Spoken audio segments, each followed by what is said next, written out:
اب یہ کافی ہے سمجھنے کے لیے جی کہ انسان اگر دنیا میں توحید پر رہتا ہے تو انشاءاللہ وہ نجات پا سکتا ہے، گرچہ اس کے ساتھ کوئی دوسرا گناہ وغیرہ ہو، لیکن اگر توحید پہ رہا تو انشاءاللہ اس کی نجات کا سبب بن سکتا ہے انشاءاللہ۔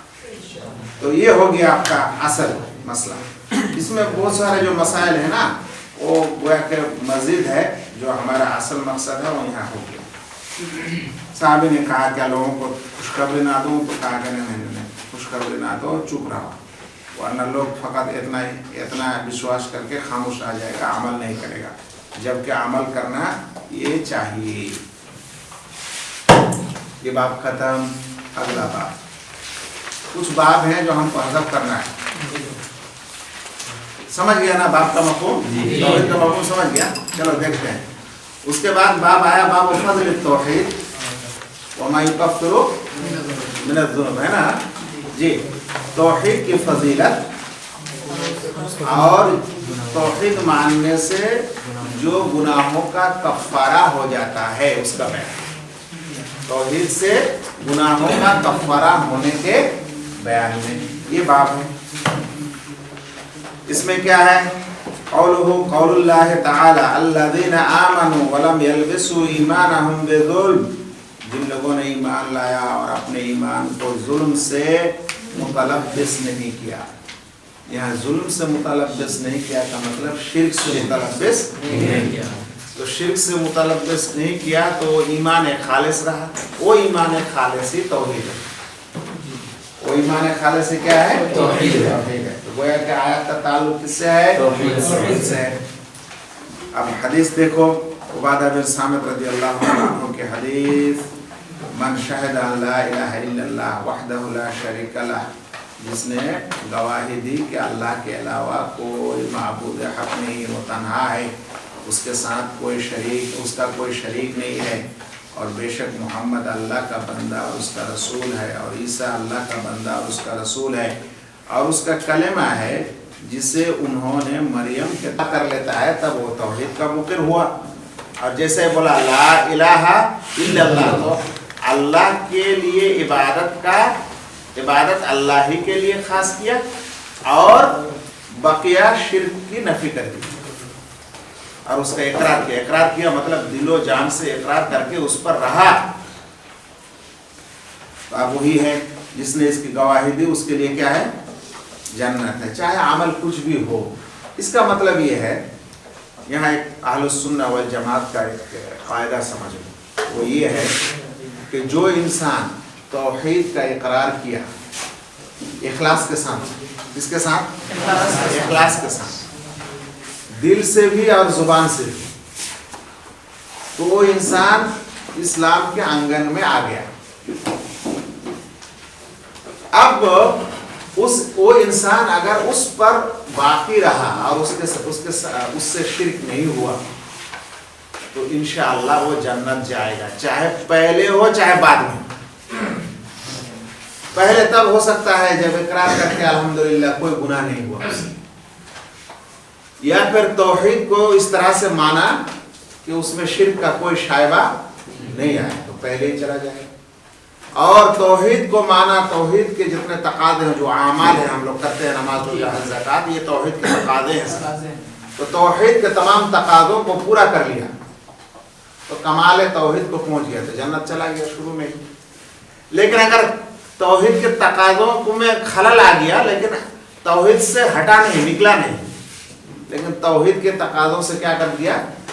نقص کر گیا، تو اللہ تعالیٰ پھر بھی اسے جنت دیں گے، چاہے بعد میں ہی کیوں نہ ہو، چاہے بعد میں ہی کیوں نہ ہو۔ اللہ چاہا تو اس کو چاہا معاف کر دیں گے، نہیں چاہا تو اس کے برابر سزا دیں گے، لیکن چونکہ توحید ہے اس لیے بالآخر کہاں جانا ہے؟ جنت جانا ہے۔ تو توحید ان حدیثوں میں جب بھی پاؤ گے لا الہ الا اللہ بولا جنت چلا گیا وغیرہ، تو اس کا مفہوم یہ ہوگا کہ اگر اس کو کہنے کے بعد یہ توحید کے تقاضوں کو پورا کیا تو انشاءاللہ پہلے ہی چلا گیا، اور اس میں اگر کوئی کمی بیشی رہی تو اللہ چاہیں گے تو اسے معاف کر دیں گے، پھر جنت دے دیں گے، ورنہ پھر اس حساب سے سزا دے کے بالآخر اس کو جنت اس کا انجام ضرور ہے۔ یہ مفہوم ہے یہ سب کے سامنے۔ لیکن توحید کے بعد شرک آ گیا تو پھر اور یہ یا پھر مکمل شرک پہ رہا تو یہ نہیں ہو سکتا۔ وَقَدِمْنَا إِلَى مَا عَمِلُوا مِنْ عَمَلٍ فَجَعَلْنَاهُ هَبَاءً مَنْثُورًا إِنَّ اللَّهَ لَا يَغْفِرُ أَن يُشْرَكَ بِهِ وَيَغْفِرُ مَا دُونَ ذَلِكَ لِمَن يَشَاءُ۔ جی اس کے بعد حدیث ابراہیم نے فإن اللہ حرم علی النار من قال لا الہ الا اللہ یبتغی بذلک وجہ اللہ۔ لا الہ الا اللہ میں اللہ تعالیٰ کی عبادت کا ہی اقرار ہے کہ میں معبود حق فقط اللہ کو مانتا ہوں، اور یہ رضا الہی کے لیے بولا تب اس کے لیے یہ۔ اس کے بعد حدیث ایک تھوڑی سی لمبی ہے اور اس میں بھی لا الہ الا اللہ کی فضیلت میں حدیث ہے کہ موسیٰ کو ذکر، موسیٰ علیہ السلام نے کہا اللہ تعالیٰ کو ہمیں کوئی کچھ سکھا دیجئے کہ میں آپ کا ذکر کروں، تو کہا کہ لا الہ الا اللہ بولو، کہا کہ اللہ یہ تو ہر کوئی بولتا ہے، مطلب معمولی لگا ان کو۔ تو پھر اللہ تعالیٰ نے ان کو کہا کہ موسیٰ اگر یہ 7 آسمان اور 7 آسمان کے بیچ جو کچھ ہے اور 7 آسمان اور 7 زمین اور اس کے اندر جو کچھ ہے، اگر ایک پلڑا میں رکھ دو گے اور اس لا الہ الا اللہ کو ایک پلڑا میں رکھو گے تو لا الہ الا اللہ بھاری ہو جائے گا، کیونکہ یہ توحید کا کلمہ۔ اس لیے گرچہ سب انسان کرتا ہے، اس سے اس کا شرف نہیں گھٹتا، اس کلمہ کا شرف اس سے نہیں گھٹتا ہے، اس لیے اسی کا ذکر کیا کرو۔ اور ہماری شریعت میں بھی یہی ہے جی، افضل الذکر لا الہ الا اللہ۔ لا الہ الا اللہ کا معنی مفہوم اس کے اقرار اور عقیدت کے ساتھ اس کا ذکر کرنا چاہیے۔ اچھا ہو گیا یہ باب الحمدللہ، اس میں بھی توحید کا۔ ابھی آگے آپ کا من حقق التوحید دخل الجنہ بغیر حساب۔ اس حدیث میں تھوڑی سی توضیح ہمیں کرنا ہے، نہیں معلوم کتنا وقت ہے لیکن شروع کرتے ہیں، لیکن اس کا توضیح ہمیں تھوڑا زیادہ کرنا ہے انشاءاللہ۔ ابھی آپ کو بتایا تھا کہ تحقیق توحید فقط توحید نہیں ہے، بلکہ توحید کے تمام چیزوں کو بتانا، اس کو کمال توحید کہتے ہیں۔ تحقیق توحید کا مطلب کمال توحید، توحید کے مکمل حصوں پر عمل کرنا، توحید کے مکمل فروعات پر عمل ہونا، اور اس توحید کو شرک سے بچانا، یہ ہے تحقیق التوحید۔ جس توحید میں شرک کا شائبہ نہ ہو، اور توحید نام میں جو کچھ بھی آتا ہے اس کو جو بجا لایا ہے، اس طرح سے جو انسان توحید کا پالن کرتا ہے اس کو کہتے ہیں تحقیق توحید کرنا۔ تو تحقیق توحید میں جس طرح سے توحید کو ماننا ہے، توحید کے برخلاف تمام طرح کے شرک اور کفر اور بدعات سے اپنے آپ کو دور رکھنا ہے۔ کیا بولا؟ توحید کے ضد کیا ہے؟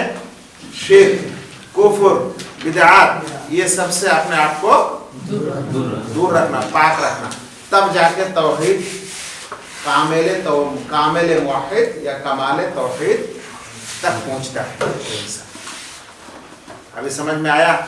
تو دیکھو اس تحقیق التوحید میں سب سے پہلی آیت لایا ان ابراہیم کان امۃ قانتا للہ۔ بے شک ابراہیم علیہ السلام ایک مطیع و فرما بردار امت تھے اللہ تعالیٰ کے لیے، حنیفاً اور شرک سے مائل تھے۔ حنیف کا مطلب ہوتا ہے جی، اس کو ہم دکھا رہے ہیں تاکہ ہمیشہ یاد رہے۔ دیکھو تو حنیف کا مطلب ہے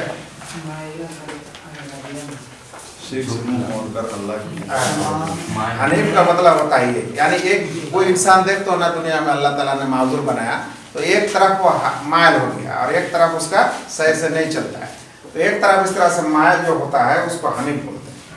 اس کو کیا بولتے ہیں؟ حنیف۔ پانی کا نل جانتے ہو نا، پانی کا نل ایسا ٹوٹے ایسا رہتا ہے نا، اس کو حنفیہ کہا جاتا ہے۔ کیا جی سعودی عرب میں رہے ہو؟ حنفیہ بولا جاتا ہے اس کو۔ کیا حنفیہ؟ کیوں؟ وہ مائل ہے، تو جو شرک سے مائل رہتے ہیں اس کو حنیف کہا جاتا ہے. کیوں شرک سے مائل رہتے ہیں جی؟ ایک وقت کیوں؟ تاکہ ان کو شرک نہ چھولے. تو موحد انسان وہ ہوگا، توحید پر وہ ہوگا جو شرک تو کرے گا نہیں، بلکہ شرک سے اتنا دور اور ڈرے گا کہ شرک اسے کہیں چھو نہ دے. سمجھ میں آیا؟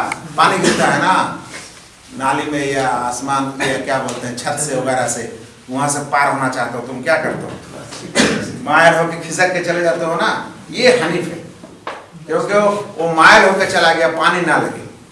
تو ابراہیم علیہ السلام ایک خود تنہا امت اور وہ توحید پر قائم اور شرک سے مائل، یعنی شرک کی کوئی چیز اسے نہ چھوئے. سمجھ میں آیا؟ اس کو کیا بولتے ہیں؟ حنیف. تو تحقیق توحید میں حنیف ہونا چاہیے. تم محقق توحید تب بنو گے جب شرک سے کیا رہو گے؟ توحید پر قائم رہو گے اور شرک سے دور رہو گے، پرہیز کرنے والا بنو گے. ایسا ہی پرہیز کرنے والا جیسا ابراہیم علیہ السلام شرک سے مائل رہتے تھے، ہمیشہ شرک کے طرف کبھی بھی ان کا جھکاؤ نہیں، مائل ہوتے تھے توحید کی طرف. شرک نہ لگ جائے ہم کو، شرک ہم کو نہ چھو جائے.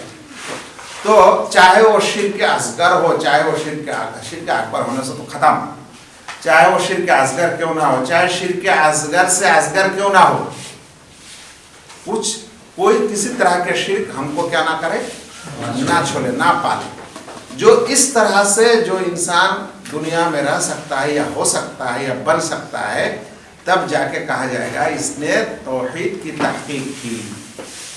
یہ کیا ہے؟ محقق توحید ہے، یعنی توحید کے مکمل چیزوں پر پابند رہنے والے اور توحید کے برخلاف شرک کے تمام شاخوں سے دور رہنے والے اور اجتناب کرنے والے. تب وہ کیا ہے؟ محقق توحید ہے. اس لیے اس آیت کو کہاں لایا؟ آپ پڑھو. جو تحقیق توحید اسے کہیں گے جو شرک کے تمام شائبہ سے دور ہوگا، تب جا کے محقق توحید ہوگا. تو تحقیق توحید تک جب پہنچے گا کوئی انسان اللہ تو اس کے فضائل اتنے ہیں کہ بغیر حساب کے جنت.